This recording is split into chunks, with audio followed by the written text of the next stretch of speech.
Hi friends, welcome back to Shriveda education channel. ಇವತ್ತಿನ ವಿಡಿಯೋದಲ್ಲಿ ನಾನು ಗಣಿತ ಎಂಬ ಅದ್ಭುತ ಪ್ರಪಂಚದಲ್ಲಿ ಎರಡು ಬಿಂದುಗಳ ನಡುವಿನ ಸಂಬಂಧವನ್ನು ಬೆಸೆಯುವುದೇ ದೂರ ಸೂತ್ರ ಅಂದ್ರೆ ಡಿಸ್ಟೆನ್ಸ್ ಫಾರ್ಮುಲಾ ಅಂತ ಹೇಳ್ತೀವಿ. ಹಾಗಾದ್ರೆ ಈ ದೂರ ಸೂತ್ರವನ್ನು ನಾವು ಎಲ್ಲೆಲ್ಲಿ ಬಳಕೆ ಮಾಡ್ತೀವಿ ಅಂತ ನೋಡಿದ್ರೆ ನಮ್ಮ ದಿನನಿತ್ಯ ಜೀವನದಲ್ಲಿ ನೋಡ್ರಿ, ಯಾವುದೇ ಎರಡು ಊರುಗಳ ನಡುವಿನ ದೂರವನ್ನು ನಾವೇನ್ ಮಾಡ್ತೀವಿ, ಕಂಡುಹಿಡಿಯಕ್ಕೆ ಮಾಡ್ತೀವಿ, ದೂರ ಸೂತ್ರನ ಬಳಕೆ ಮಾಡ್ತೀವಿ. ನೆಕ್ಸ್ಟ್ ಇಂಜಿನಿಯರಿಂಗ್ ಕ್ಷೇತ್ರದಲ್ಲಿ ಬಳಕೆ ಮಾಡ್ತೀವಿ, ಮತ್ತೆ ಆರ್ಕಿಟೆಕ್ಚರ್ ಕ್ಷೇತ್ರದಲ್ಲಿ ಕೂಡ ಈ ದೂರವನ್ನ ಅಂದ್ರೆ ಯಾವುದೇ ಎರಡು ವಸ್ತುಗಳ ಯಾವುದೇ ಎರಡು ಬಿಂದುಗಳ ನಡುವಿನ ದೂರವನ್ನು ಏನ್ ಮಾಡ್ತೀವಿ, ಈ ದೂರ ಸೂತ್ರದ ಮೂಲಕ ಏನ್ ಮಾಡ್ತೀವಿ, ಅಳತೆ ಮಾಡ್ತೀವಿ. ಹಾಗಾಗಿ ನಮಗೆ ದೂರ ಸೂತ್ರ ಅನ್ನೋದನ್ನ ಒಂದು ಪ್ರಮುಖವಾದ ಅಂಶ ಅಂತಾನೆ ಹೇಳ್ಬೋದು. ಹೌದಾ? ಅದ್ ಹೆಂಗ್ ಕಂಡುಹಿಡಿಯೋದು, ಅದ್ರ ಮೇಲೆ ಲೆಕ್ಕವನ್ನ ಈ ಗಣಿತದಾಗ ನಾವು ನೋಡ್ರಿ, ಗಣಿತದಾಗ ಒಂದು ಗ್ರಾಫ್ ಹಾಳೆಯಲ್ಲಿ ಯಾವುದೇ ಎರಡು ಬಿಂದುಗಳ ನಡುವಿನ ದೂರವನ್ನು ನಾವು ಹೇಗೆ ಅಳತೆ ಮಾಡ್ತೀವಿ, ನೆಕ್ಸ್ಟ್ ಅದು ಹೇಗೆ ಕಂಡುಹಿಡಿಯೋದಂತ ಇನ್ನು ಇವತ್ತಿನ ವಿಡಿಯೋದಲ್ಲಿ ಸಂಪೂರ್ಣವಾಗಿ ಒಂದು ಸೂತ್ರದ ಮೂಲಕ ಏನ್ ಮಾಡ್ತೀನಿ, ಡಿಸ್ಕಸ್ ಮಾಡ್ತಾ ಹೋಗ್ತಾ ಇದ್ದೀನಿ.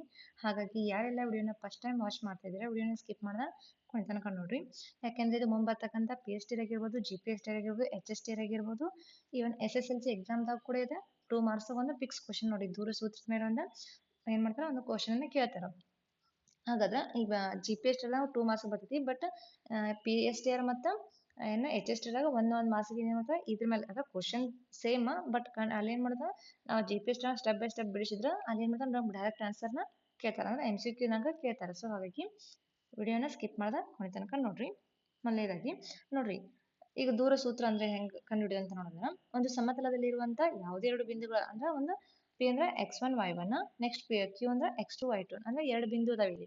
ಒಂದು ಸಮತಲ ಐತಿ ಅಂದ್ರೆ ಒಂದು ಗ್ರಾಫ್ ಐತಿ ಅಂತ ತಿಳ್ಕೊಂಡು, ಸಮತಲ ಅಂದ್ರೆ ಆಲ್ರೆಡಿ ಹೇಳಿದೆ ನಾನು 2D ಪ್ಲೇನ್ ಅಂದ್ರೆ ಅಲ್ಲಿ ಕೇವಲ ನಾವು x ಅಕ್ಷ ಮತ್ತು y ಅಕ್ಷ ಮಾತ್ರ ಗುರುತಿಸಬಹುದು, z ಅಕ್ಷನು ಗುರುತಿಸಕ್ ಬರಂಗಿಲ್ಲ. z ಅಕ್ಷ ಇತ್ತಂದ್ರೆ ಅದು 3D ಪ್ಲೇನ್ ಆಗ್ತೈತಿ. ಓಕೆ, ಹಾಗಾದ್ರೆ ಈ ಸಮತಲದಲ್ಲಿ P ಅನ್ನೋದೊಂದು x1 y1, Q ಅನ್ನೋದೊಂದು x2 y2, ಇದ್ರ ನಡುವಿನ ದೂರವನ್ನು ನಾವು ಕಂಡುಹಿಡಿಯಕ್ಕೆ ಸಾಮಾನ್ಯವಾಗಿ ಮಾಡ್ತೀವಿ, ಪೈಥಾಗೋರಸ್ ಪ್ರಮೇಯನ ಬಳಕೆ ಮಾಡ್ಕೊಂಡು ಈ ದೂರ ಸೂತ್ರವನ್ನ ಕಂಡುಹಿಡಿತೀವಿ. ಹಾಗಾದ್ರೆ ಅದು ಹೆಂಗ್ ಕಂಡುಹಿಡಿತೀವಿ ಅಂತ ನೋಡಿದ್ರೆ ನೋಡ್ರಿ, ಯಾವುದೇ ಎರಡು ಬಿಂದುಗಳ ನಡುವಿನ ದೂರವನ್ನು ನಾವು D ಅಂತ ಕರೆದ ಅದನ್ನ ಡಿಸ್ಟೆನ್ಸ್ ಫಾರ್ಮುಲಾ ಅಂದ್ರೆ D ಅನ್ನೋದನ್ನ ಡಿಸ್ಟೆನ್ಸ್. ಓಕೆ, ಹಾಗಾದ್ರೆ ಈಗ ನಾವು ಗ್ರಾಫ್ದಾಗ ನೋಡಿದ್ರೆ ಇಲ್ಲಿ ನೋಡ್ರಿ, ಇಲ್ಲೊಂದು ಇದು ಕೊಟ್ಟೆ ನಾನು, x axis y axis. ಹಾಗಾದ್ರೆ ಇಲ್ಲಿ ನೋಡ್ರಿ, ಇಲ್ಲಿ RS PT PQ ಅಂತ ಹಿಂಗ್ ತಗೊಂಡಿನಿ ನಾನು ಇವಾಗ. ಇಲ್ಲಿ ನೋಡ್ರಿ, ನಾವು ಸಾಮಾನ್ಯವಾಗಿ ಈ x ಅಕ್ಷದ ಮೇಲೆ ಎರಡು ಬಿಂದುಗಳು ಇದ್ದು ಅಂತ ಇಟ್ಕೊರಿ. ಇಲ್ಲಿ ನೋಡ್ರಿ, ಇಲ್ಲಿಂದ ಇದು ಸಾಮಾನ್ಯವಾಗಿ ಇದು 0, ನೆಕ್ಸ್ಟ್ ಇಲ್ಲಿ ಇದು 1, ಇದು 2, ಇದು 3, ಇದು 4. ಹಾಗಾದ್ರೆ ಈ x ಅಕ್ಷ ಐತಿ, ಈ x ಅಕ್ಷದ ಮೇಲೆ ನೋಡ್ರಿ, ಈ 2 ಮತ್ತೆ ಈ 5 ಇಲ್ಲಿ ನೋಡ್ರಿ, ಇದು 2 ಮತ್ತೆ 4 ನಡುವಿನ ಅಂದ್ರೆ ಇಲ್ಲಿ S ಇದೆ. ಓಕೆ, ಈ ಎರಡು ನಡುವಿನ ದೂರವನ್ನು ಕಂಡುಹಿಡಿಯಬೇಕು. ಸಾಮಾನ್ಯವಾಗಿ ಹೆಂಗ್ ಕಂಡುಹಿಡಿತೀವಿ, ನಾವು ನೋಡಿದ ತಕ್ಷಣ ಗೊತ್ತಾಗ್ತದೆ ಅಂದ್ರೆ ಒಂದೇ ಗ್ರಾಫ್ ಆಗಿರೋದ್ರಿಂದ ಇಲ್ಲಿ ನೋಡಿ, ಈ 2 ಐತಿ, ಇಲ್ಲಿ 4 ಅಂದ್ರೆ ಸಾಮಾನ್ಯವಾಗಿ 2 ಡಿಸ್ಟೆನ್ಸ್ ಐತಿ ಅಂತ ನಮ್ಗೆ ಗೊತ್ತಾಗ್ತದೆ. ಇಲ್ಲಿ 2 ಐತಿ ಅಂದ್ರೆ ಈ PT ಕೂಡ ಆಟೋಮೆಟಿಕ್ ಅಂದ್ರೆ ಇದು 2 ಆಗಿರ್ತೈತಿ, ಯಾಕಂದ್ರೆ ಅದಕ್ಕೆ ಲಂಬ ಐತಿ. ಓಕೆ, ಸಾರಿ, ಅದಕ್ಕೆ ಸಮಾಂತರವಾಗೈತಿ. ಹಾಗಾದ್ರೆ ಇದು x ಆಕ್ಸಿಸ್ ಮೇಲೆ ಅದ. ಇನ್ನ ನೆಕ್ಸ್ಟ್ y ಆಕ್ಸಿಸ್ ಮೇಲೆ ನೋಡಿದ್ರೆ ಇಲ್ಲಿ ನೋಡಿ, ಇಲ್ಲೂ ಕೂಡ ನೋಡ್ರಿ, ಇದು 1, 2, 3, ಇದು 4 ಅನ್ಕೊಂಡು. ಓಕೆ, ಹಾಗಾದ್ರೆ ಈ 1 ಮತ್ತು ಈ 3 ನಡುವಿನ ಡಿಸ್ಟೆನ್ಸ್ ನೋಡಿದ್ರೆ ಏನ್ ಮಾಡ್ತೀವಿ, ಕಂಡುಹಿಡ್ಬೋದು. ಈ 3 1 ಮೈನಸ್ ಮಾಡ್ರೆ ಏನಾಗ್ತದೆ, ಇಲ್ಲಿ ಕೂಡ 2 ಬಂತು. ಅದೇ ತರ ಇಲ್ಲಿ 4 2 ಮೈನಸ್ ಮಾಡ್ರೆ ಇಲ್ಲಿ ಕೂಡ 2 ಬಂತು, ಅಂದ್ರೆ ಇಲ್ಲಿ 2 ಯೂನಿಟ್ ಅಂತ ಗೊತ್ತಾಕ. ಹಾಗಾದ್ರೆ ಅಂದ್ರೆ x ಆಕ್ಸಿಸ್ ಎಕ್ಸಾಕ್ಟ್ ಆಗಿ x ಆಕ್ಸಿಸ್ ಮೇಲೆ ಇದ್ದಾಗ 2 ಪಾಯಿಂಟ್ ಇದ್ದಾಗ ನಾವು ಕಂಡುಹಿಡಬಹುದು. ಅದೇ ತರ ಎಕ್ಸಾಕ್ಟ್ ಆಗಿ y ಆಕ್ಸಿಸ್ ಮೇಲೆ ಇದ್ದಾಗ 2 ಪಾಯಿಂಟ್ ಇದ್ದಾಗ ನಾವು ಏನ್ ಮಾಡ್ಬೋದು, ಒಂದ್ರ ಮೈನಸ್ ಮಾಡಿ ಕಂಡುಹಿಡಬಹುದು. ಆದ್ರೆ ಇಲ್ಲಿ ಗ್ರಾಫ್ ನೋಡ್ರಿ, ಈ ಗ್ರಾಫ್ ದಾಗ ಏನ್ ಮಾಡ್ತೀವಿ, ಇಲ್ಲಿ ನೋಡ್ರಿ PQ ಅಂದ್ರೆ PQ ಅನ್ನೋದು ಕ್ರಾಸ್ ಆಗೈತಿ. ಸೊ ಕ್ರಾಸ್ ಇದ್ದಾಗ ನಾವು ಹೆಂಗ್ ಕಂಡುಹಿಡ್ಬೇಕಂದ್ರೆ ಇಲ್ಲಿ ಏನ್ ಮಾಡ್ಕೊ, ನಾವು ಅಪ್ಲೈ ಯಾವ್ದು ಪೈಥಾಗೋರಸ್ ಥಿಯರಮ್ನ ಅಪ್ಲೈ ಮಾಡ್ಬೇಕಾಗತ್ತೆ.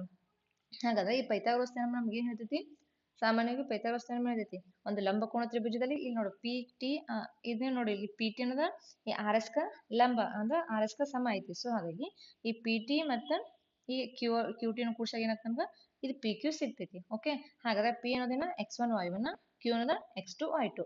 ಹಾಗಾದ್ರೆ ಈ ಲಂಬಕೋನದ ಪೈಥಾಗೋರಸ್ ಥಿಯರಮ್ ಏನ್ ಹೇಳ್ತೈತಿ ಅಂತ ನೋಡಿದ್ರೆ, ಒಂದು ಲಂಬಕೋನ ತ್ರಿಭುಜದಲ್ಲಿ ವಿಕರ್ಣದ ಬಾಹು ಉಳಿದೆರಡು ಬಾಹುಗಳ ಮೊತ್ತಕ್ಕ ಸಮ ಇರ್ತೈತಿ. ಆಲ್ರೆಡಿ ಎಲ್ಲರಿಗೂ ಗೊತ್ತೈತಿ. ಹಾಗಾದ್ರೆ ಇದನ್ನ ನಾವೀಗ ಈಗ ಗ್ರಾಫ್ ಇದನ್ನೇನ್ ಮಾಡಿದ್ನ ಇದನ್ನ ತೋರ್ಸೋದಲ್ಲ ನೋಡ್ರಿ. ಒಂದ್ ನಿಮಿಷ,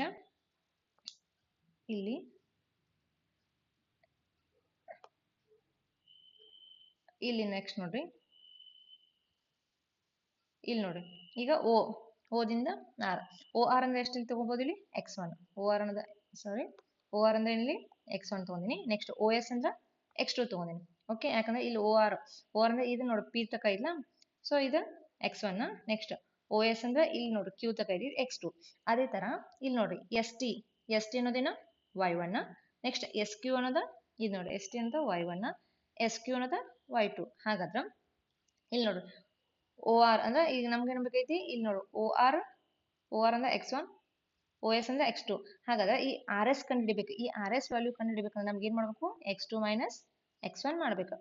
ಓಕೆ, ಈಗ ಆರ್ ಎಸ್ ಇದ್ರ ನಡುವಿನ ಡಿಸ್ಟೆನ್ಸ್ ಕಂಡುಹಿಡಿಬೇಕಂದ್ರೆ ಏನ್ ಮಾಡ್ಬೇಕು x2 ಮೈನಸ್ x1 ಮಾಡಿದ್ರೆ ನಮ್ಗೆ ಏನ್ ಸಿಗ್ತೈತಿ ಆರ್ ಎಸ್ ಸಿಗ್ತೈತಿ. ಅದನ್ನ ನಾನು ಇಲ್ಲಿ ಬರ್ದೇನೆ ಆರ್ ಎಸ್ ಈಕ್ವಲ್ ಟು ನೋಡ್ರಿ R S equal to O S ಅಂದ್ರೆ x2 ಓ ಆರ್ ಅಂದ್ರೆ x1 O S minus sorry O S minus O R ಮಾಡ್ರೆ ನೋಡ್ರಿ ಆರ್ ಎಸ್ ಅಂದ್ರೆ x2 ಮೈನಸ್ x1 ಸಿಗ್ತದೆ. ಹಾಗಾದ್ರೆ ಆರ್ ಎಸ್ ಎಷ್ಟು ಐತಿಲ್ಲ ಅಷ್ಟ ಪಿ ಟಿ ಕೂಡ ಐತಿ. ಸೊ ಹಾಗಿನ್ನ ಇದು ಬರಿಬಹುದು.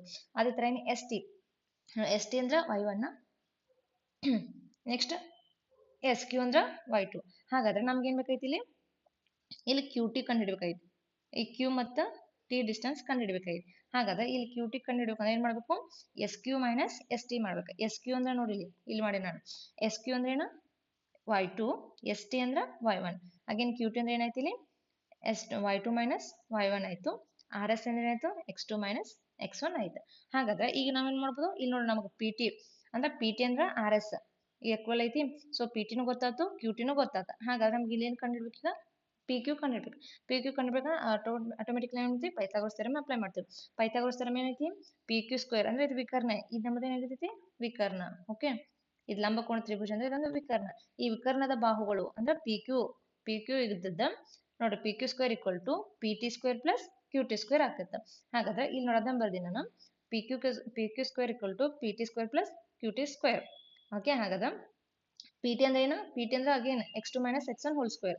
ನೆಕ್ಸ್ಟ್ ಪ್ಲಸ್ ಕ್ಯೂ ಟಿ ಅಂದ್ರೆ ಏನು y2 minus y1 whole square. ಹಾಗಾದ್ರೆ ನಮ್ಗೆ ಏನ್ ಬೇಕೈತಿ ಪಿ ಕ್ಯೂ ಸ್ಕ್ವೇರ್ ಬಂತ. ನಮ್ಗೆ ಏನ್ ಬೇಕೈತಿ ಪಿ ಕ್ಯೂ ಅಷ್ಟೇ ಬೇಕಾಯ್ತು. ಈ ಪಿ ಕ್ಯೂ ಬೇಕೈತಿ ಅಂದ್ರೆ ಇದನ್ನ ಏನ್ ಮಾಡ್ತಾ ಈ ಸ್ಕ್ವೇರ್ ಇದ್ದ ಏನಾಕೈತಿ ಸ್ಕ್ವೇರ್ ಇದ್ದದ ರೈಟ್ ಸೈಡ್ ಹೋಗಿ ಅಂತ ಸ್ಕ್ವೇರ್ ರೂಟ್ ಆಗ್ತೈತಿ ಇದಕ್ಕೆ. ಓಕೆ, ಅದನ್ನ ನಾವು P Q equal to x2 minus x1 whole square plus y2 minus y1 whole square ಇದನ್ನ ಮಾಡಿದೆ ನೋಡ್ರಿ. ಹಾಗಾದ್ರೆ ನಮ್ ಡಿಸ್ಟೆನ್ಸ್ ಫಾರ್ಮುಲಾ ಏನೈತಿ ಇಲ್ಲಿ ಡಿ ಈಕ್ವಲ್ ಟು ನೋಡ್ರಿ ಅಂದ್ರೆ P Q equal to square root of x2 minus x1 whole square plus y2 minus y1 whole square. ಅಂದ್ರೆ ಎಲ್ಲರಿಗೂ ಅರ್ಥ ಆಯ್ತು ಅನ್ಕೊಂಡಿ.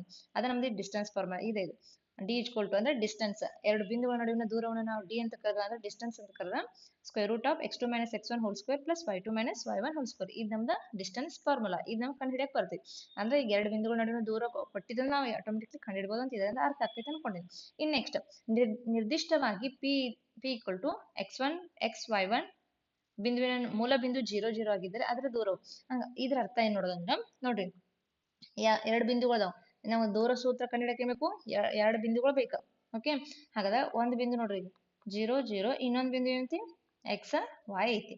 ಓಕೆ, ಹಾಗಾದ್ರೆ ಇದ್ರ ನಾವು ಡಿಸ್ಟೆನ್ಸ್ ಫಾರ್ಮುಲಾ ಕಂಡುಹಿಡಬೇಕಂದ್ರೆ ಫಾರ್ಮುಲಾ ಏನ್ ಐತಿ ಇಲ್ಲಿ ನೋಡ್ರಿ D equal to square root of x2 minus x1 whole square sorry x2 okay x2 minus x1 whole square next plus y2 minus y1 whole square. Okay, ಇದು ನೋಡ್ರಿ ಇದು x1 y1 x2 y2. ಹಾಗಾದ್ರೆ x2 ಏನೈತಿ ಇಲ್ಲಿ ನೋಡ್ರಿ x2 ಅನ್ನೋದು ಏನೈತಿ ಇಲ್ಲಿ x ಅನ್ನೋದು ಏನೈತಿ x2. ಓಕೆ, ಇದು ನೋಡ್ರಿ x2 ನ ಇದೆ x2 ಮೈನಸ್ x1 ಅಂದ್ರೆ 0 ಐತಿ ಸ್ಕ್ವೇರ್. ಅದೇ ತರ ಪ್ಲಸ್ y2 ಅಂದ್ರೆ ಏನೈತಿ y ಐತಿ ಮೈನಸ್ 0 ಹೋಲ್ ಸ್ಕ್ವೇರ್. ಹಾಗಾದ್ರೆ ಇಲ್ಲಿ ನೋಡ್ರಿ ಇಲ್ಲಿ x2 ಮೈನಸ್ 0 ಹೋಲ್ ಸ್ಕ್ವೇರ್ ಅಂದ್ರೆ ಇಲ್ಲಿ ಏನ್ ಬರುತ್ತೆ ನಮ್ಗೆ ಈ 0 ವ್ಯಾಲ್ಯೂ ಅನ್ನ 0 ಆಗಿದೆ x2 ಸ್ಕ್ವೇರ್ ಆಯ್ತಾ. ಸೊ ಹಾಗಾದ್ರೆ ಅದು ಆನ್ಸರ್ ಏನ್ ಬರ್ತದೆ D equal to x2 square.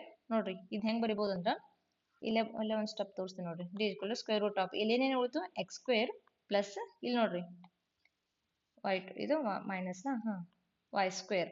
ಯಾಕಂದ್ರೆ ಇಲ್ಲಿ ನೋಡಿ ಇಲ್ಲಿ x2 hole square plus y2 hole square ಅಂದ್ರೆ ಇಷ್ಟ ಉಳಿತು. ಹಾಗಾದ್ರೆ ನಿರ್ದಿಷ್ಟವಾಗಿ ನೋಡ್ರಿ ಪಿ ಅನ್ನು xy ಅನ್ನೋದು ಎರಡು ಬಿಂದುಗಳು ಇರ್ತಂದ್ರ ಇನ್ನೊಂದು ಮೂಲ ಬಿಂದುಗಳು ಯಾವಾಗಲೂ 0 0 ಅಂತ ಆಲ್ರೆಡಿ ನಾ ಹಿಂದಿನ ವಿಡಿಯೋದಾಗ ಹೇಳಿದ್ದೇನೆ.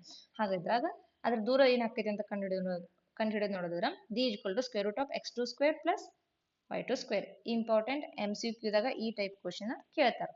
1 ಮಾರ್ಕ್ಸ್ ಫಿಕ್ಸ್ ಕ್ವಶನ್ ಇದು. ಸೊ ಎಲ್ಲರಿಗೂ ಅರ್ಥ ಆಯ್ತು ಅನ್ಕೊಂಡೇನಿ. ಇನ್ನು ನೋಡ್ರಿ 3 ಅಥವಾ ಹೆಚ್ಚಿನ ಬಿಂದುಗಳು ಒಂದು ಸರಳ ರೇಖೆಯ ಮೇಲೆ ನೆಲೆಸಿದರೆ ಅವುಗಳನ್ನು ಸರಳ ರೇಖಾಗತ ಅಥವಾ ಏಕರೇಖಾಗತ ಬಿಂದುಗಳು ಅಂತ.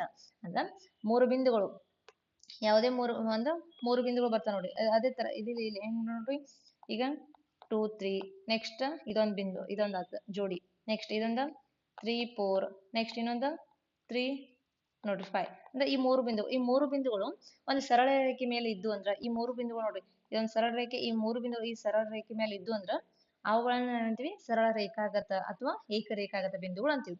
ಎಕ್ಸಾಂಪಲ್ ಏನ್ ಮಾಡ್ತೀನಿ ಅಂದ್ರೆ ನಿಮ್ಗೆ ಪ್ರಾಬ್ಲಮ್ ಸಾಲ್ವ್ ಮಾಡ್ಕೊತ ನಿಮ್ಗೆ ಅರ್ಥ ಮಾಡಿಸ್ತೀನಿ. ಸೊ ಎಲ್ಲರಿಗೂ ಈಗ ದೂರ ಸೂತ್ರ ಕಂಡುಹಿಡಿಯೋ ಫಾರ್ಮುಲಾ ಗೊತ್ತಾಯ್ತು. ನಿರ್ದಿಷ್ಟವಾಗಿ ಮೂಲ ಬಿಂದುಗಳು 0 ಆಗಿದ್ದಾಗ ಯಾವುದೇ ಎರಡು ಬಿಂದುಗಳ ನಡುವಿನ ದೂರವನ್ನು ಕಂಡುಹಿಡಿಯೋದು ಗೊತ್ತಾಯ್ತು. ನೆಕ್ಸ್ಟ್ ಮೂರು ಅಥವಾ ಹೆಚ್ಚಿನ ಬಿಂದುಗಳು ಒಂದು ಸರಳ ರೇಖೆ ಮೇಲೆ ಇತ್ತಂದ್ರೆ ಅವುಗಳನ್ನ ನಾವು ಸರಳ ರೇಖಾಗತ ಅಥವಾ ಏಕರೇಖಾಗತ ಬಿಂದುಗಳು ಅಂತೀವಿ ಅಂತ ಎಲ್ಲರಿಗೂ ಅರ್ಥ ಆಯ್ತು ಅನ್ಕೊಂಡು ಇದ್ರ ಮೇಲೆ ಏನ್ ಮಾಡೋದು ಪ್ರಾಬ್ಲಮ್ ಬಿಡಿಸೋ ನಿಮ್ಗೆ ಇನ್ನೂ ಕರೆಕ್ಟ್ ಆಗಿ ಅರ್ಥ ಆಕೈತಿ. ಓಕೆ, ಹಾಗಾದ್ರೆ ಇಲ್ಲಿ ನೋಡ್ರಿ ಇವಾಗ ಒಂದೇ ಪ್ರಶ್ನೆ ನೋಡ್ರಿ. ಎ ಈಕ್ವಲ್ ಟು ನೋಡಿ ಎ ಏನದ ಬಿಂದುವಿಂದ 2 3 ಬಿ ಅನ್ನೋದ 4 ಮತ್ತು 1 ಬಿಂದುಗಳ ನಡುವಿನ ದೂರವನ್ನು ಕಂಡುಹಿಡಿ ಅಂತ ಹೇಳ್ಯಾರ. ಹಾಗಾದ್ರೆ ಇದು ನಮ್ದೇನ ಇದು x1 x2 ನೆಕ್ಸ್ಟ್ ಒಂದು ನಿಮಿಷ x1 y1 ಇದು x1 y1 ಇದು ನೋಡ್ರಿ x2 y2. ಓಕೆ, ಹಾಗಾದ್ರೆ ನಮ್ಗೆ ಇಲ್ಲಿ ಏನ್ ಮಾಡೋಣ ದೂರ ಸೂತ್ರ ಡೈರೆಕ್ಟ್ ಆಗಿ ಅಪ್ಲೈ ಮಾಡೋಣ. d is equal to square root of ನೋಡ್ರಿ x2 minus x1 whole square plus y2 minus y1 whole square ಅಂದ್ರೆ ಎರಡು ಬಿಂದುಗಳು ಕೊಟ್ಟಾರ ಅದ್ರ ನಡುವಿನ ದೂರವನ್ನು ಕಂಡುಹಿಡಿಯಬೇಕು. ಇದು ನಮ್ದು ಫಾರ್ಮುಲಾ. ಹಾಗಾದ್ರೆ x2 ಯಾವ್ದೈತಿ ನಮ್ದಿಲ್ಲ x2 ಅನ್ನೋದು 4 ಐತಿ. Square root of 4 minus x1 ಅನ್ನೋದು 2 whole square ಪ್ಲಸ್ ಅದೇ ತರ y2 ಅಂದ್ರ 1 ಐತಿ ಮೈನಸ್ y1 ಅಂದ್ರ ನೋಡಿ ಇದು y1 ಓಕೆ 3 ಐತಿ 3 whole square. ಹಾಗಾದ್ರ ಇಲ್ಲಿ ನೋಡಿ ಇವಾಗ ಸ್ಕ್ವೇರ್ ರೂಟ್ ಆಫ್ 4 minus 2 ಅಂದ್ರ 2 whole square 4 2 ಕಳೆದ 2 ಅದು ಸ್ಕ್ವೇರ್ ಪ್ಲಸ್ ನೋಡ್ರಿ 1 minus 3 whole square ಐತಿ. ಹಾಗಾದ್ರೆ ಒಂದ್ರಾಗ 3 minus 3 ಮಾಡಿ ಎಷ್ಟು ಬರ್ತೈತಿ ನಮಗೆ -2 whole square ಬರ್ತೈತಿ. ಹಾಗಾದ್ರೆ ಈಗ ನೋಡ್ರಿ ಸ್ಕ್ವೇರ್ ರೂಟ್ ಆಫ್ 2 ಸ್ಕ್ವೇರ್ ಎರಡರ ವರ್ಗ ಎಷ್ಟು ಬರ್ತೈತಿ 4 ಬರ್ತೈತಿ ಪ್ಲಸ್ ಅದೇ ತರ -2 ಸ್ಕ್ವೇರ್ ಐತಿ. ಇಲ್ಲಿ ಏನೈತಿ ಇಲ್ಲೊಂದು ನೆನ್ಪಿಟ್ಕೋಬೇಕು ಘಾತ ಸಂಖ್ಯೆ ಏನೈತಿ ಸಮಸಂಖ್ಯೆ ಇದೆ. ಘಾತ ಸಂಖ್ಯೆ ಸಮಸಂಖ್ಯೆ ಇದ್ದಾಗ ವ್ಯಾಲ್ಯೂ ಏನಾಗಿರ್ತೈತಿ ಪ್ಲಸ್ ಆಗಿರ್ತೈತಿ. ಅಕಸ್ಮಾತ್ ಘಾತ ಸಂಖ್ಯೆ ಈಗ ನೋಡಿ -2/3 ಇತ್ತಂದ್ರೆ ಇದ್ರ ವ್ಯಾಲ್ಯೂ ಏನಾಗ್ತೈತಿ -8 ಆಗ್ತೈತಿ. ಅದೇ ತರ ಇಲ್ಲಿ ನೋಡಿ -2 ಐತಿ -2 ಸ್ಕ್ವೇರ್ ಐತಿ ಅಂದ್ರೆ ಘಾತ ಸಂಖ್ಯೆ ಐತಿ ಇಲ್ಲಿ ಸಮಸಂಖ್ಯೆ ಇದೆ. ಹಾಗಾದ್ರೆ ಇದು ವ್ಯಾಲ್ಯೂ ಎಷ್ಟು ಆಗ್ತೈತಿ ಪ್ಲಸ್ ಆಗ್ತೈತಿ. ಅದು ಯಾವುದೇ ಸಂಖ್ಯೆ ಇರಲಿ ಅದ ಘಾತ ಸೂಚಿ ಮೇಲೆ ಆ ವ್ಯಾಲ್ಯೂ ಡಿಪೆಂಡ್ ಆಗಿರ್ತೈತಿ. ಓಕೆ, ಹಾಗಾದ್ರೆ ಆನ್ಸರ್ ಎಷ್ಟು ಬರ್ತೀವಿ -2 whole square ಅಂದ್ರೆ 4 ಬತ್ತ. ಹಾಗಾದ್ರೆ 4 + 4 ಎಷ್ಟಾಯ್ತು 4 + 4 8 ಆಯ್ತು. ಅಂದ್ರೆ 4 4 ವರ್ಷ 8 ಬತ್ತ. ಹಾಗಾದ್ರೆ ಈ 8 ನಾವು ಹೆಂಗ್ ಬರಿಬಹುದು ನೋಡ್ರಿ 4 × 2 ಬರಿಬಹುದು. 4 2 8 ಅಗೇನ್ 8 ಬತ್ತು. ಹಾಗಾದ್ರೆ ಇಲ್ಲಿ ನೋಡ್ರಿ 4 ಅನ್ನೋದು ಇದ್ರೆ 2ರ ವರ್ಗ ಐತಿ. ಓಕೆ, 2ರ ವರ್ಗಮೂಲ ಹೌದಾ. ಹಾಗಾದ್ರೆ 2√2. ಹಾಗಾದ್ರೆ ಡಿಸ್ಟೆನ್ಸ್ ಎಷ್ಟು ಬಂತಂತ ನೋಡಿದ್ರೆ ಈ 4 ಅನ್ನ ಏನ್ ಮಾಡ್ತೀವಿ ಇದ್ರ ವರ್ಗ ತೆಗೆದ್ರೆ ಏನ್ ಬರ್ತದ 2 ಬತ್ತ. ಹಾಗಾದ್ರೆ 2√2 ಸಾರಿ ಇದ್ರ ಆನ್ಸರ್ ಎಷ್ಟು ಬತ್ತಂತ ನೋಡಿದ್ರ 2√2 ನೋಡ್ರಿ 2√2 ಇದರ ಆನ್ಸರ್ ಇದು. ಸೊ ಎಲ್ಲರಿಗೂ ಅರ್ಥ ಆಯ್ತು ಅಂದ್ಕೊಂಡೇನೆ. ಅಂದ್ರೆ ಯಾವುದೇ ಎರಡು ಬಿಂದುಗಳು ಕೊಟ್ಟರೆ ಅದ್ರ ನಡುವಿನ ದೂರವನ್ನ ಈ ಟೈಪ್ ನಾವು ಕಂಡುಹಿಡಬೇಕು. ಡಿಸ್ಟೆನ್ಸ್ ಫಾರ್ಮುಲಾಕ್ಕೆ ಕಂಡುಹಿಡ್ರೆ ಮುಗೀತು, ಏನೋ ಇದಿಲ್ಲ. ಸೊ ಇದು ನೆನ್ಪಿಟ್ಕೊರ್ಲಿ. ನೆಕ್ಸ್ಟ್ ಇನ್ನು ಅದೇ ತರ ಇಲ್ಲ ನೋಡಿ ಎ ಅನ್ನೋದೊಂದು ಎರಡನೇ ಪ್ರಶ್ನೆ. ಎ 3 1 ಬಿ 6 4 ಸಿ 8 6 ಬಿಂದುಗಳು ಸರಳ ರೇಖಾಗತವೇ ಎಂದು ನಿರ್ಣಯಿಸಿ ಅಂತ ಹೇಳ್ಯಾರ. ಹಾಗಾದ್ರೆ ಇಲ್ಲಿ ಹೆಂಗ್ ಕಂಡುಹಿಡಿದಂತ ನೋಡಿದ್ರ ಇಲ್ಲಿ ನೋಡ 3 ಬಿಂದುಗಳು ಕೊಟ್ಟಾರ. ಈ 3 ಬಿಂದುಗಳು ಸರಳ ರೇಖೆಯಲ್ಲಿ ಬಂದ ಮಾತ್ರ ಸರಳ ರೇಖಾಗತ ನಮ್ಗೆ ಆಗಿರ್ತಾವ. ಅದೇ ತರ ನೋಡ್ರಿ ಈ ಸರಳ ರೇಖಾಗತ ಆಗ್ಬೇಕಂದ್ರೆ ನಮ್ಗೆ ಇನ್ನೊಂದು ಏನ್ ಕಂಡುಹಿಡಿ ನೆನ್ಪಿರ್ಬೇಕಂದ್ರ ಅಂದ್ರೆ ಆ 3 ಬಿಂದುಗಳೇನ ಸರಳ ರೇಖೆದಾಗ ಬಂದಿರ್ಬೇಕು ಅಥವಾ ಯಾವುದೇ ಎರಡು ಬಿಂದುಗಳು ಮೊತ್ತ ಕೂಡಿದಾಗ ಮೂರನೇ ಬಿಂದುವಿನ ಮೊತ್ತಕ್ಕೆ ಏನಾಗಿರ್ಬೇಕು ನಮ್ಗೆ ಸಮ ಆಗಿರ್ಬೇಕು. ಹಂಗಿದ್ದಾಗ ಮಾತ್ರ ಏನಾಗಿರ್ತೈತಿ ಸರಳ ರೇಖಾಗತ ಅಥವಾ ಏಕರೇಖಾಗತ ಬಿಂದುಗಳು ಆಗಿರ್ತಾವ. ಓಕೆ, ಹಾಗಾದ್ರ ಈಗ ನೋಡೋಣ ಇದು ಕೂಡ ನಾವೇನ್ ಡಿಸ್ಟೆನ್ಸ್ ಫಾರ್ಮುಲಾ ಹಾಕಿ ಅಪ್ಲೈ ಮಾಡ್ಬೇಕಾಗತ್ತ. ಓಕೆ, ಇದು ನೋಡ್ರಿ x1 y1 next x2 y2 ಇದು ಫಸ್ಟ್ ಎ ಬಿ ಕಂಡುಹಿಡಿ. ನೀವು ಎ ಬಿ ಡಿಸ್ಟೆನ್ಸ್ ಕಂಡುಹಿಡಿದ್ರೆ ನೋಡ್ರಿ x1 y1 ಯಾವ್ದ x2 y2 ಯಾವ್ದ ಗೊತ್ತಿರ್ಬೇಕು. ಈಗ ಎ ಬಿ ಕಂಡುಹಿಡ್ಬೇಕಂದ್ರೆ ಇದು ನೋಡ್ರಿ 6 ಫಾರ್ಮುಲಾ ನೋಡ್ರಿ x2 - x1 whole square x2 - x1 whole square plus y2 - y1 whole square. Okay, ಹಾಗಾದ್ರೆ ಈಗ x2 ಯಾವ್ದೈತಿ ಇಲ್ಲಿ x2 ಅನ್ನೋದು 6 ಆತ. 6 - 3 whole square ಪ್ಲಸ್ y2 ಯಾವತ್ತು 4 - 1 whole square. ಹಾಗಾದ್ರೆ ಇಲ್ಲಿ ನೋಡ್ರಿ 6 - 3 ಅಂದ್ರೆ ಏನಾಯ್ತು ಅಗೇನ್ ಆನ್ಸರ್ ಎಷ್ಟು ಬಂತು 6 3 ಕಳೆದ್ರೆ 3 ಸ್ಕ್ವೇರ್ ಪ್ಲಸ್ ಅದೇ ತರ 4 1 ಕಳೆದ್ರೆ 3 ಸ್ಕ್ವೇರ್ 3 ಸ್ಕ್ವೇರ್ ಅಂದ್ರೆ ಎಷ್ಟು ಬತ್ತು ನೋಡ್ರಿ ಇಲ್ಲಿ 3 ಸ್ಕ್ವೇರ್ ಮಾಡ್ರೆ 9 ಪ್ಲಸ್ ಇದು ಏನ್ ಮಾಡ್ರೆ 9 ಅಂದ್ರೆ 3 3 ಎಷ್ಟು ಅಂದ್ರೆ 3 ಸ್ಕ್ವೇರ್ ಮಾಡ್ರೆ 9 ಬತ್ತು. ಹಾಗಾದ್ರೆ ಆನ್ಸರ್ ಎಷ್ಟು ಬಂತು √8. 18 ಬರ್ತದೆ. ಈ ರೂಟ್ 18 ನಾವು ಹೆಂಗೆ ಬರಿಬೋದು ನೋಡ್ರಿ, ಸ್ಕ್ವೇರ್ ರೂಟ್ ಆಫ್ 9 ಇಂಟು 2 ಬರಿಬೋದು, ಯಾಕಂದ್ರೆ 9 2 18. ಹಾಗಾದ್ರೆ ಇದು ಹೆಂಗೆ ಬರ್ತೈತಿ, 3 ಅಂದ್ರೆ 3 ಅನ್ನೋದು ಎಷ್ಟು, ಸಾರಿ 9 ಅನ್ನೋದು 3ರ ವರ್ಗಮೂಲ, ಹಾಗಾಗಿ 3 ರೂಟ್ 2 ಬರಿಬೋದು. ಓಕೆ, ಹಾಗಾದ್ರೆ ಈ ಥರ ಎ ಬಿ ವ್ಯಾಲ್ಯೂ ಎಷ್ಟು ಬಂತ ನೋಡೋದಾದ್ರೆ A B equal to 3 root 2 ಬತ್ತ. ಬಟ್ ನಮ್ಗೆ ಅದೇ ಥರ ಇನ್ನೂ ಯಾವ್ಯಾವ ಬೇಕು, ಬಿ ಸಿದು ಬೇಕು, ಸಿ ಎದು ಬೇಕು. ಹಾಗಾದ್ರೆ ಇಲ್ಲಿ ನೋಡಿ ಬಿ ಸಿದು ಮಾಡ್ತೀನಿ ನೋಡ್ರಿ. ಓಕೆ, ಬಿ ಸಿ ಅಂದ್ರೆ ಏನಾಗ್ತಿ, ಇವೆರಡು ಬಿ ಸಿ ಅಂದ್ರೆ ಇವೆರಡು x1 y1 ಆಗ್ತಾವೆ. x1 y1 x2 y2. Okay, so direct ಆಗಿ ನಾನು ಅಪ್ಲೈ ಮಾಡ್ತೇನೆ ನೋಡ್ರಿ. x2 minus x1 whole square plus y2 minus y1 whole square. Okay, ಹಾಗಾದ್ರೆ ಇಲ್ಲಿ ನೋಡ್ರಿ x2 ಯಾವ್ದು, x2 ಯಾವ್ದು, x1 ಯಾವ್ದು, y2 ಯಾವ್ದು, y1 ಯಾವ್ದು ನೋಡ್ರಿ. x2 ಅಂದ್ರೆ 8 ಮೈನಸ್ 6 ಡೈರೆಕ್ಟ್ ಆಗಿ ಮಾಡ್ತೇನೆ, ಯಾಕಂದ್ರೆ ಇಲ್ಲಿ ಸ್ಪೇಸ್ ನೋಡ್ರಿ. x2 ಅಂದ್ರೆ 8 ಮೈನಸ್ 6 ಅಂದ್ರೆ 2 ಹೋಲ್ ಸ್ಕ್ವೇರ್ ಪ್ಲಸ್ ಅದೇ ತರ y2 ಅಂದ್ರೆ 6, y1 ಅಂದ್ರೆ 4. 6 ರಾಗ 6 4 ಕಳೆದ್ರೆ ಹಾಗೆ 2 ಬರ್ತೈತಿ, 2 ಸ್ಕ್ವೇರ್. ಹಾಗಾದ್ರೆ 2 ಸ್ಕ್ವೇರ್ ಅಂದ್ರೆ ಅಗೇನ್ ಎಷ್ಟಾಯ್ತು, 4 ಪ್ಲಸ್ 4. ಓಕೆ, ಹಾಗಾದ್ರೆ ಎಷ್ಟು ಬಂತಿದ, ಸ್ಕ್ವೇರ್ ರೂಟ್ ಆಫ್ 8 ಬರುತ್ತೆ. 8 ನಾವು ಅಗೇನ್ ಹೆಂಗೆ ಬರ್ಬೋದು, ಸ್ಕ್ವೇರ್ ರೂಟ್ ಆಫ್ 4 ಇಂಟು 2 ಬರಿಬೋದು. ಏನಾಗುತ್ತೆ 2 ರೂಟ್ 2. ಈಗ ಫಸ್ಟ್ ಆಲ್ರೆಡಿ ಒಂದು ಈ ಟೈಪ್ ಲೆಕ್ಕ ಮಾಡೇನು. ಸೊ ಈಗ ಬಿ ಸಿ ಎಷ್ಟು ಬಂತು, 2 ರೂಟ್ 2 ಬಂತು. ಅದೇ ತರ ಇನ್ನೊಂದು ಯಾವ್ದು ಮಾಡ್ಬೇಕು ನಾವಿಲ್ಲಿ, ಸಿ ಎ ಮಾಡ್ಬೇಕು ನೋಡ್ರಿ. ಸಿ ಎ ಇದು ನೋಡ್ರಿ x1 y1 x2 y2. ಈಗ ನೋಡ್ರಿ ಸಿ ಎ ಅಂದ್ರೆ ಸ್ಕ್ವೇರ್ ರೂಟ್ ಆಫ್ ಇದು ಕೂಡ x2 minus x1 whole square plus y2 minus y1 whole square. ಹಾಗಾದ್ರೆ x2 ಯಾವ್ದು 3. ಓಕೆ, 3 ಮೈನಸ್ 8 ಅಂದ್ರೆ ಎಷ್ಟು ಬಂತ ಆನ್ಸರ್ ನಮ್ದು, x2 ಅಥವಾ ಹಿಂಗೆ ಏನು ಮಾಡ್ಕೊಂಡು ಬರ್ತೈತಿ. ಈಗ x2 ಯಾವ್ದು 3 ಮೈನಸ್ 8 ಅಂದ್ರೆ ಮೈನಸ್ 5 ಒಂದು ನಿಮಿಷ, ಮೈನಸ್ ಸಾರಿ x2 ಅಂದ್ರೆ 3, x1 ಅಂದ್ರೆ 5 ಅಂದ್ರೆ ಮೈನಸ್ 5 ಬತ್ ನೋಡ್ರಿ. ಮೈನಸ್ 5 ಹೋಲ್ ಸ್ಕ್ವೇರ್ ಪ್ಲಸ್ ಅದೇ ತರ x2 y2 ಅಂದ್ರೆ y2 ಅಂದ್ರೆ 1, y1 ಅಂದ್ರೆ 6. 1 ಮೈನಸ್ 6 ಅಂದ್ರೆ 6 1 ಕಳೆದ್ರೆ ಅದು ಕೂಡ 5 ಬತ್, ಅಂದ್ರೆ ಮೈನಸ್ 5 ಹೋಲ್ ಸ್ಕ್ವೇರ್ ಬತ್. ಹಾಗಾದ್ರೆ ಸ್ಕ್ವೇರ್ ಇಲ್ಲಿ ಕೂಡ ನೋಡ್ರಿ ಘಾತ ಸೂಚಿಗಳು ಏನಿದಾವೆ, ಸಮಸಂಖ್ಯೆ ಇದಾವೆ. ಸೊ ಡೈರೆಕ್ಟ್ ಆಗಿ ಮಾಡ್ಬೋದು ನಾವು ಇದನ್ನು. ಹಾಗಾದ್ರೆ 5ರ ವರ್ಗ ಎಷ್ಟು ಬಂತು, 25. ಅಗೇನ್ 5ರ ವರ್ಗ 25. ಸೊ ಹಾಗಾದ್ರೆ 25 ಕೋಶ ಎಷ್ಟು ಬಂತು, 50 ಬತ್ತು. ಈ 50 ನಾವು ಹೆಂಗೆ ಸ್ಪ್ಲಿಟ್ ಮಾಡ್ಬೋದು, ಸ್ಕ್ವೇರ್ ರೂಟ್ ಆಫ್ 25 ಇಂಟು 2 ಮಾಡ್ಬೋದು, ಯಾಕಂದ್ರೆ 25 2 50. ಸೊ ಹಾಗಾದ್ರೆ 25 ಅನ್ನೋದ 5ರ ವರ್ಗಮೂಲ. ಹಾಗಾಗಿ ಇದು ಹೆಂಗೆ ಬರ್ಬೋದು, 5 ರೂಟ್ 2 ಬರಿಬೋದು ನೋಡ್ರಿ. ಹಾಗಾದ್ರೆ ಸಿ ಎ ಎಷ್ಟು ಆತ ನಮ್ದು ಇಲ್ಲಿ, 5 ರೂಟ್ 2 ಆತ. ಸರಳ ರೇಖಾಗತ ಆಗ್ಬೇಕಂದ್ರೆ ಈ 3 ರೇಖೆಗಳು ಸರಳ ರೇಖೆದಾಗ ಬರಬೇಕು. ಹಂಗಿದ್ದಾಗ ನಾವು ಅಂತೀವಿ ಸರಳ ರೇಖಾಗತ ಅಥವಾ ಏಕ ರೇಖಾಗತ ಅಂತೀವಿ. 1 ಪಾಯಿಂಟ್. ಇನ್ನೊಂದು ಏನಂತೀವಿ ಅಂದ್ರೆ ಯಾವುದೇ ಎರಡು ಬಿಂದುಗಳ ಅಂದ್ರೆ ಯಾವುದೇ ಎರಡು ಬಿಂದುಗಳ ನಡುವಿನ ದೂರವು ಮೂರನೇ ಬಿಂದುವಿನ ದೂರಕ್ಕೆ ಸಮ ಆಗಿತ್ತಂದ್ರೆ ಅದು ಕೂಡ ಸರಳ ರೇಖೆ ಆಗಿರ್ತೈತಿ. ಓಕೆ, ಹಾಗಾದ್ರೆ ಇಲ್ಲಿ ನೋಡ್ರಿ, ಈಗ ಇಲ್ಲಿ ಬರ್ತೀನಿ ನೋಡ್ರಿ, A B plus B C equal to C A ಆಗಿರ್ಬೇಕು. ಹಾಗಾಗೈತಿ ನೋಡ್ರಿ. ಎ ಬಿ ಅಂದ್ರೆ ಎಷ್ಟೈತಿ ನಮ್ಗೆ, 3 ರೂಟ್ 2 ಐತಿ. ಬಿ ಸಿ ಅಂದ್ರೆ ಎಷ್ಟೈತಿ, ಬಿ ಸಿ 2 ರೂಟ್ 2 ಐತಿ. ಸಿ ಎ ಎಷ್ಟೈತಿ, 5 ರೂಟ್ 2 ಐತಿ.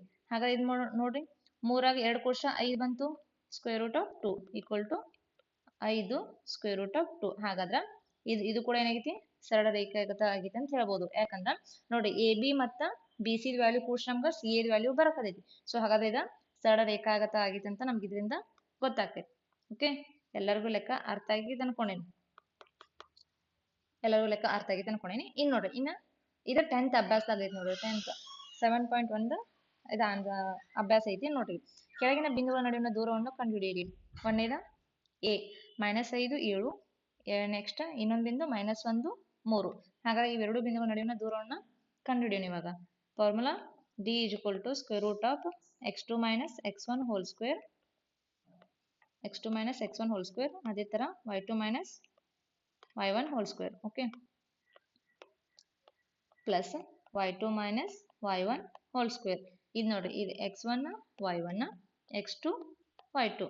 ಹಾಗಾದ್ರೆ x2 ಯಾವ್ದೈತಿ ನೋಡ್ರಿ, ಇಲ್ಲಿ x2 square root of x2 ಅಂದ್ರೆ -1, ನೆಕ್ಸ್ಟ್ x1 ಅಂದ್ರೆ ನೋಡ್ರಿ minus into minus again plus 5 hole square. ಅದೇ ತರ y2 ಅಂದ್ರೆ 3 ಮೈನಸ್ 7 ಹೋಲ್ ಸ್ಕ್ವೇರ್ ಐತಿ. ಸೊ ಹಾಗಾದ್ರೆ ಇಲ್ಲಿ ನೋಡಿ ಇವಾಗ 5ರಾಗ 1 ಕಳಿಬೇಕು ಇವಾಗ. ಓಕೆ, 5ರಾಗ 1 ಕಳೆದ್ರೆ ಎಷ್ಟು ಬಂತು? -1 ಅಂದ್ರೆ 4 ಬಂತು. 4 ಸ್ಕ್ವೇರ್ ಪ್ಲಸ್ ಅದೇ ಥರ 7ರಾಗ -7ರಾಗ 3 ಕಳೆದ್ರೆ ಅದು ಕೂಡ -4 ಸ್ಕ್ವೇರ್ ಬಂತು.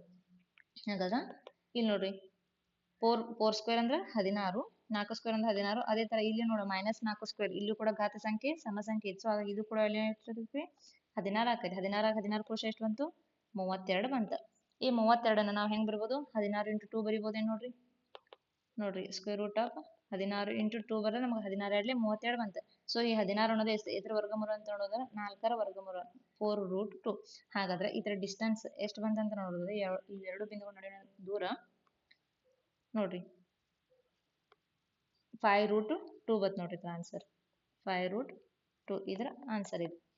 ಇನ್ನ MCQದಾಗ 1 ಮಾರ್ಕ್ಸಿಗೆ ಕೇಳ್ತಾರ. PSTR HS ಎಲ್ಲ ಕೇಳಿಲ್ಲ. ಇವನ್ SSLC ಎಕ್ಸಾಮ್ದು 1 ಮಾರ್ಕ್ಸಿಗೆ ಕೇಳಿದ್ರ ಮತ್ತೇನ 2 ಮಾರ್ಕ್ಸ್ಗೆ ಡಿಸ್ಟೆನ್ಸ್ ಫಾರ್ಮುಲಾ ಕಂಡುಹಿಡಿಯಕ್ಕಂತೂ ಕೇಳ್ತಾರ. GPSTನಾಗು 2 ಮಾರ್ಕ್ಸ್ ಕ್ವಶನ್ ಅಂತ ಹೇಳ್ಬೋದು. ಅದೇ ತರ ಇದು ನೋಡೋದಾದ್ರ ನೋಡ್ರಿ ಎರಡನೇ ಪ್ರಶ್ನೆ ಇದು ನೋಡಿ, ಇದು ಕೂಡ x1 y1 x2 y2. ಹಾಗಾದ್ರ ಇಲ್ಲಿ ನೋಡು ಇದು ಕೂಡ ಸ್ಕ್ವೇರ್ ಡಿಸ್ಟೆನ್ಸ್ ಫಾರ್ಮುಲಾ ಮಾಡಬೇಕು. Square root of x2 minus x1 whole square plus y2 minus y1 whole square. ಹಾಗಾದ್ರೆ x2 ಯಾವ್ದಿಲ್ಲಿ? ಸ್ಕ್ವೇರ್ ರೂಟ್ ಆಫ್ x2 ಅಂದ್ರೆ -a. Okay, square root of -a ನೋಡ್ರಿ. Next x2, x1 ಅಂದ್ರೆ +a. Okay, ಒಂದು ನಿಮಿಷ. Hole square. Okay, next x2 ಅಂದ್ರೆ -1 -a. Next again ಇದು -a hole square plus y2 ಅಂದ್ರೆ -b, y1 ಅಂದ್ರೆ -b ಹೋಲ್ ಸ್ಕ್ವೇರ್. ಹಾಗಾದ್ರೆ ಇಲ್ಲಿ ಏನು ಬಂತು ನೋಡಿ, -a ಅಂದ್ರೆ -2a ಹೋಲ್ ಸ್ಕ್ವೇರ್. ಅದೇ ಥರ -b ಅಂದ್ರೆ -2b ಹೋಲ್ ಸ್ಕ್ವೇರ್.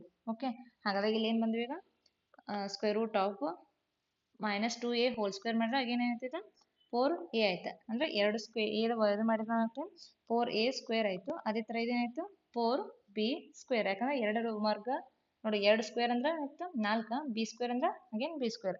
ಹಾಗಾದ್ರೆ ಇನ್ನು ಹೆಂಗೆ ಬರಿಬೋದು ನಾವು? 2ದ ಕಾಮನ್ ಏನಾಯ್ತು? 4 ಕಾಮನ್ ಐತಿ, 4 ತೆಗಿಬಹುದು. Okay, 4 × a square plus b square ಬರಿಬೋದೇ ನೋಡ್ರಿ. a square plus b square ಬರಿಬಹುದು. ಹಾಗಾದ್ರೆ ಈ 4ರ ವರ್ಗಮೂಲ, ಈ 4 ಐತಿ, 4ರ ವರ್ಗಮೂಲ ಯಾವುದು ನಮ್ದು? 2 ಐತಿ. 2 ತೆಗಿಬಹುದು. 2 ಸ್ಕ್ವೇರ್ ರೂಟ್ ಆಫ್ ನೋಡ್ರಿ a square plus b square ಬರಿಬಹುದು. ಹಾಗಾದ್ರೆ ಇದ್ರ ಡಿಸ್ಟೆನ್ಸ್ ನೋಡೋದ್ರ ಇಲ್ಲಿ ನೋಡಿ 2 × square root of x square plus a square plus b square. ಇದು ಇದ್ರದ ಆನ್ಸರ್ ಆಗಿರ್ತೈತಿ. ಸೊ ಎಲ್ಲರಿಗೂ ಅರ್ಥ ಆಯ್ತು ಅನ್ಕೊಂಡೇನಿ. 2 root of a square plus b square ಇದು ಇದರ ಆನ್ಸರ್. ಸೊ ಎಲ್ಲರಿಗೂ ಅರ್ಥ ಆಯ್ತು ಅನ್ಕೊಂಡೇನಿ. ಓಕೆ, ಅದೇ ಥರ ಇಲ್ಲಿ ನೋಡ್ರಿ ಈಗ ಮೂರನೇ ಪ್ರಶ್ನೆ. p = 2 - 3, q = 10 ಮತ್ತು y ಬಿಂದುಗಳ ನಡುವಿನ ದೂರ 10 ಮಾನಗಳಾದರೆ y ನ ಬೆಲೆಯನ್ನು ಕಂಡುಹಿಡಿಯಿರಿ ಅಂತ ಹೇಳಿ. ಇಲ್ಲಿ ಏನು ಮಾಡ್ಯಾರ ಅಂದ್ರೆ ಡಿಸ್ಟೆನ್ಸ್ ನ ಅವರ ಕೊಟ್ಟಾರ, ಬಟ್ ಇಲ್ಲಿ ಏನು ಕಂಡುಹಿಡಿಯಾರ? y ನ ಬೆಲೆ ಕಂಡುಹಿಡಿಯಕ್ಕೆ ಹೇಳ್ಯಾರ. ಇದು ಕೂಡ ನಾವು ಏನು ಮಾಡೋದು? ಡಿಸ್ಟೆನ್ಸ್ ಫಾರ್ಮುಲಾ ಹಾಕಿ ಏನು ಮಾಡಬೇಕು? ಈ ಲೆಕ್ಕನ ಮಾಡಬೇಕಾಗುತ್ತೆ. ಓಕೆ, ಹಾಗಾದ್ರೆ ಇದು ನೋಡ್ರಿ x1 y1 x2 y2 ಇದು ಕೂಡ ಸೇಮ್. ಓಕೆ, ಹಾಗಾದ್ರೆ ಇಲ್ಲಿ ನೋಡ್ರಿ d = square root of x2 minus x1 whole square plus y2 minus y1 whole square. ಹಾಗಾದ್ರೆ x2 ಎಷ್ಟೈತಿ ನೋಡ್ರಿ? x2 ಅಂದ್ರೆ 10 ಐತಿ. ಓಕೆ, x2 10 ಐತಿ, ಬಟ್ ಡಿಸ್ಟೆನ್ಸ್ ಕೂಡ 10 ಕೊಟ್ಟಾರ. ಡಿಸ್ಟೆನ್ಸ್ ಎಷ್ಟೈತಿ? 10 ಕೊಟ್ಟಾರ. ಹಾಗಾದ್ರೆ ನಮ್ಗೆ ಏನು ಕಂಡುಹಿಡಬೇಕು? y ವ್ಯಾಲ್ಯೂ ಕಂಡುಹಿಡಬೇಕಾಗೈತಿ. ಓಕೆ, x2 ಅಂದ್ರೆ ಎಷ್ಟೈತಿ? 10 ಐತಿ. 10 minus 2 hole square plus y2 ಅಂದ್ರೆ ಏನೈತಿ? y ಐತಿ ಮೈನಸ್ y1 ಅಂದ್ರೆ ಮೈನಸ್ ಇಂಟು ಮೈನಸ್ ಏನಾಗ್ತದೆ? ಪ್ಲಸ್ ಆಗ್ತೈತಿ. ಇದು ಮೈನಸ್ ಮತ್ತು ಇಲ್ಲಿ ಮೈನಸ್ ಕೂಡ ಏನಾಗ್ತದೆ? ಪ್ಲಸ್ ಆಗ್ತೈತಿ. ಹೋಲ್ ಸ್ಕ್ವೇರ್ ಐತೆ. ಹಾಗಾದ್ರೆ ಇಲ್ಲಿ ಏನು ಮಾಡ್ಬೇಕಂದ್ರೆ ಇವಾಗ ಇಲ್ಲಿ ನೋಡಿ ಎರಡು ಕಡೆ ಇಲ್ಲಿ ಐತಿ ಸ್ಕ್ವೇರ್. ಒಂದು ನಿಮಿಷ, ಇದು ಇನ್ನೊಂದು ಸ್ಟೆಪ್ ಮಾಡೋದನ್ನ ನೋಡಿದ್ರೆ ಇನ್ನೊಂದು ಸ್ಟೆಪ್ ಹೆಂಗೆ ಮಾಡೋದಂದ್ರೆ ಇಲ್ಲಿ ನೋಡಿ ಈ 10 ಹೆಂಗೈತೆ ಹಂಗೆ ಬರ್ಕೋರಿ. ಇಲ್ಲಿ ನೋಡಿ ಸ್ಕ್ವೇರ್ ರೂಟ್ ಆಫ್ ಈ ಸ್ಕ್ವೇರ್ ರೂಟ್ ಆಫ್ 10 ಮೈನಸ್ 2 ಮಾಡಿದ್ರೆ ಎಷ್ಟು ಬಂತು 8 ಸ್ಕ್ವೇರ್ ಬರುತ್ತೆ. Next y plus 3 whole square ಮಾಡ್ರೆ ಇದು ಹೆಂಗೈತ್ಲಾ ಹಂಗೆ ಬರ್ಕೊಡಿ same y plus 3 whole square. ಇಲ್ಲಿ ಏನು ಮಾಡಿದ್ರೆ ಎರಡಕ್ಕೂ ಏನು ಮಾಡಿದ್ರೆ ಸ್ಕ್ವೇರ್ ರೂಟ್ ಹಾಕ್ರಿ ಇಲ್ಲಿ. ಓಕೆ, ಸ್ಕ್ವೇರ್ ಹಾಕ್ರಿ ಇಲ್ಲಿ ಎರಡಕ್ಕೂ. ಇಲ್ಲ square root on both side. Okay, square root on both side. ಇಲ್ಲಿ ಏನು ಮಾಡ ಸ್ಕ್ವೇರ್ ರೂಟ್ ಹಾಕಿದ್ರೆ ನೋಡ್ಕೈತೆ ಅಂದ್ರೆ ಇಲ್ಲಿ ನೋಡಿ ಸ್ಕ್ವೇರ್ ಹಾಕಿದ್ರೆ ಇದು ಸ್ಕ್ವೇರ್ ಆಯ್ತು, ಅಗೇನ್ ಇದು ಸ್ಕ್ವೇರ್ ಆಯ್ತು.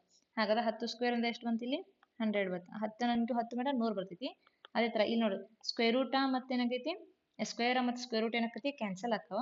ಹಾಗಾದ್ರೆ ಏನು ಬರ್ತಿ ಇಲ್ಲಿ ಏನು ಉಳಿದೈತಿ ಇಲ್ಲಿ 8 square plus y plus 3 whole square ಇದಿಷ್ಟು ಉಳಿತು ನಮಗೆ. ಹಾಗಾದ್ರೆ ನಮ್ಗೆ ಇಲ್ಲಿ ಏನು ಬೇಕಂದ್ರೆ ನೋಡ್ರಿ 100 ಹೆಂಗೈತೆ ಹಂಗೆ ಬರ್ಕೋರಿ. 8 ವರ್ಗ ಎಷ್ಟು ನೋಡ್ರಿ 8 into 8 8 64 plus y plus 3 whole square. Okay, ಹಾಗಾದ್ರೆ ಇಲ್ಲಿ ನೋಡಿ ಈಗ y ಪ್ಲಸ್ 3 ಹೋಲ್ ಸ್ಕ್ವೇರ್ ಹಂಗೆ ಇರಲಿ. ಈ 100 ಮೈನಸ್ ಇದು ಪ್ಲಸ್ 64ನ ಈಕ್ವಲ್ಸಿಂದ ಲೆಫ್ಟ್ ಸೈಡ್ ಬಂದ್ರೆ ಏನಾಗ್ತೈತಿ ಮೈನಸ್ 64 ಆಗುತ್ತೆ. ಏನು ಉಳಿತಿಲ್ಲಿ y plus 3 whole square. Okay, 100ದಾಗ 64 ಕಡೆ ಎಷ್ಟು ಬಂತು ನಮಗೆ ಇಲ್ಲಿ 36 ಬರ್ತೈತಿ. Okay, equal to y plus 3 whole square. ಇಲ್ಲಿ y ಪ್ಲಸ್ 3 ಹೋಲ್ ಸ್ಕ್ವೇರ್ ನಮ್ಗೆ ಏನು ಬೇಕಾಯ್ತು y ವ್ಯಾಲ್ಯೂ ಬೇಕಾಯ್ತಂದ್ರೆ ಈ ಸ್ಕ್ವೇರ್ನ ಏನು ಮಾಡೋಣ ಈಕ್ವಲ್ಷನಿಂದ ರೈಟ್ ಸೈಡ್ ಅಂದ್ರೆ ಕಷ್ಟ ಏನಾಗ್ತದೆ ಸ್ಕ್ವೇರ್ ರೂಟ್ ಆಫ್ ಈ 36 ಏನಾಗ್ತದೆ ಸ್ಕ್ವೇರ್ ರೂಟ್ ಆಫ್ 36 ಆಗುತ್ತೆ. Okay, square root of 36 equal to ಏನು ಉಳಿತೈತಿ ಇಲ್ಲಿ y ಪ್ಲಸ್ 3 ಉಳಿತೈತಿ. ಯಾಕಂದ್ರೆ ನಮ್ಗೆ ಸ್ಕ್ವೇರ್ y ವ್ಯಾಲ್ಯೂ ಬೇಕೈತಿ. ಹಾಗಾಗಿ ನಾವು ಇದ್ರ ಸ್ಕ್ವೇರ್ ಏನು ಮಾಡಿದ್ವು ಈ ಕಡೆ ಸೈಡ್ ಮಾಡಿದ್ವು ಅಂದ್ರೆ ಇದಕ್ಕೆ ಸ್ಕ್ವೇರ್ ರೂಟ್ ಹಾಕಿದ್ರೆ ನಮ್ಗೆ ಏನಾಗ್ತದೆ ಇದು ಸ್ಕ್ವೇರ್ ಕ್ಯಾನ್ಸಲ್ ಆಗುತ್ತೆ. ಹಾಗಾದ್ರೆ ಏನಾಗ್ತದೆ ಇದು ಸ್ಕ್ವೇರ್ ರೂಟ್ ಆಫ್ 36 ಇದು ಪ್ಲಸ್ ಇರ್ಬೋದು ಮೈನಸ್ ಇರ್ಬೋದು. ಹಾಗಾದ್ರೆ ಇಲ್ಲಿ ನೋಡಿ ಸ್ಕ್ವೇರ್ ರೂಟ್ ಆಫ್ 36 ವರ್ಗ ಎಷ್ಟು ನೋಡಿದ್ರೆ 6. Okay, 6 equal to y plus 3. ಹಾಗಾದ್ರೆ ಈಗ ನೋಡ್ರಿ 6 ಈ 6 ಪ್ಲಸ್ ಆಗಿರ್ಬೋದು ಮೈನಸ್ ಆಗಿರ್ಬೋದು. ಈಗ ಪ್ಲಸ್ ಇದ್ದಾಗ ಸಪೋಸ್ ಇಲ್ಲಿ 6 ಅನ್ನೋದ ಇಲ್ಲಿ ಪ್ಲಸ್ ಐತೆ ಅಂತ ಇಟ್ಕೋರಿ. 6 ಇದ್ದಾಗ 6 ಅನ್ನೋದ ಪ್ಲಸ್ ಐತೆ ಅಂತ ಇಟ್ಕೋರಿ ಅಂದ್ರೆ ಇಲ್ಲಿ ನೋಡ್ರಿ ಪ್ಲಸ್ ಇಂಟು ಮೈನಸ್ 6 ಅಂತ ಬರಿಬೋದು ಇದು. ಓಕೆ, ಈಗ ನಾವು ಇದನ್ನ ಪ್ಲಸ್ ಅಂತ ಇಟ್ಕೊಂಡು ಫಸ್ಟ್ ಈಗ 6ನ್ನ ಪ್ಲಸ್ ಅಂತ ತಗೊಂಡ್ರ ಇಲ್ಲಿ ನೋಡ್ರಿ 6 ಈ ಪ್ಲಸ್ 3 ಇದನ್ನ ಈಕ್ವಲ್ಷನಿಂದ ಲೆಫ್ಟ್ ಸೈಡ್ ಬಂದಾಗ ಮೈನಸ್ 3 ಆಗುತ್ತೆ. ಸೊ ಹಾಗಾದ್ರೆ y ವ್ಯಾಲ್ಯೂ ಎಷ್ಟಾಯ್ತು ಇಲ್ಲಿ 3 ಆಯ್ತು. ಹಾಗಾದ್ರೆ y ವ್ಯಾಲ್ಯೂ 3 ಆಯ್ತು. ಓಕೆ, ಅಥವಾ 6ನ ನಾವೇನು ಮಾಡೋಣ ಈಗ ಅದೇ ಥರ 6ನ ಮೈನಸ್ ಅಂತ ಇಟ್ಕೊಳ್ಳೋಣ.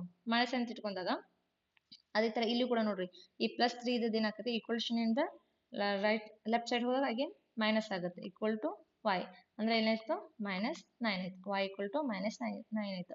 ಸೊ y ಅನ್ನೋದು ಏನಾಗಿರ್ಬೋದು y ಈಕ್ವಲ್ ಟು +3 ಆಗಿರ್ಬೋದು ಅಥವಾ ಆರ್ -9 ಆಗಿರ್ಬೋದು. ಸೊ ಎರಡು ವ್ಯಾಲ್ಯೂ ಇಲ್ಲಿ ಬರ್ತೈತಿ.